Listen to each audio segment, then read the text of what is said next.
So about 7 o'clock at night, Fallon was riding her bike with her helmet on, and she collided with another little kid. She got up. My friend carried her in, but she was very straight. No, she's very snuggly, and she was just very straight-bodied.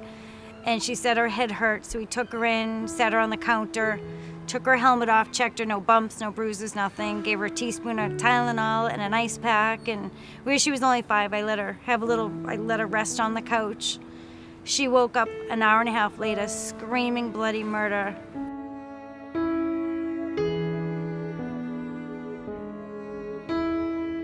Got to South Shore Hospital, and I went in the emergency room yelling and screaming for help. They immediately started working on Fallon in the lobby.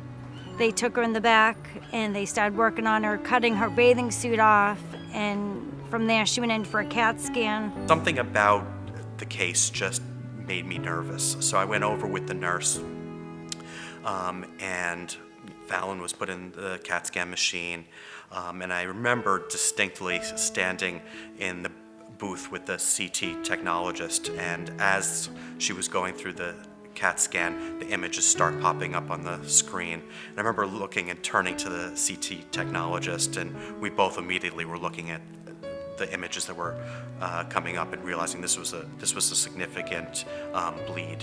Dr. Johnson came, we saw him, and he said, "Do you remember the story of Natasha Richardson, her skiing accident?" And I said, "Of course, I remember she didn't make it." And he said, "Well, if we don't do the surgery now, we're gonna lose her." And at that point, I think I passed out. I went and looked at the scans, and I said, she's got to go to the OR immediately. I would say within 15 minutes, she was in the operating room. It was really very quick. And I talked to my colleagues at Children's, and they tell me that there are instances where people won't operate and kids don't make it because, they just don't want to take the chance. But I felt like we needed to take that chance.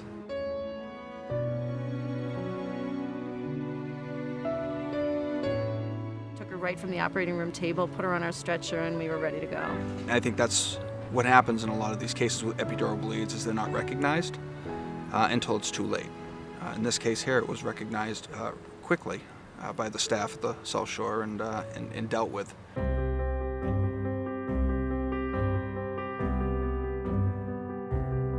I guess it begins with her mother, who recognized that she needed to go to the hospital right away. And then the emergency room guys did not waste any time getting the CAT scan. They got a CAT scan on her immediately, and then brought her back to the emergency department and controlled her airway and got her on a ventilator.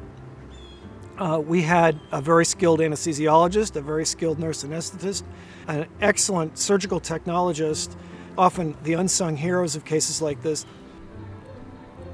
The way everything played out, it was just, it's truly a miracle, and with miracle workers. Everybody that was there that night was just a miracle worker, and everybody had a role in the saving our little girl. And just amazing staff over there. It just makes you feel so incredibly good, to see the whole team come together and then, to see what the outcome is. It's so gratifying.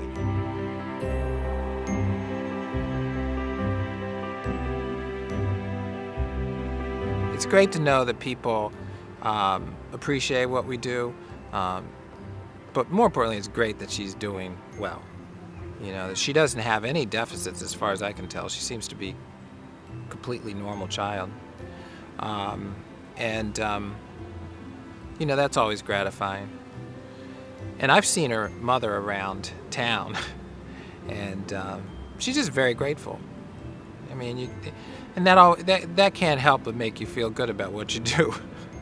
It will forever be raw, I think, because we were so close to not having her.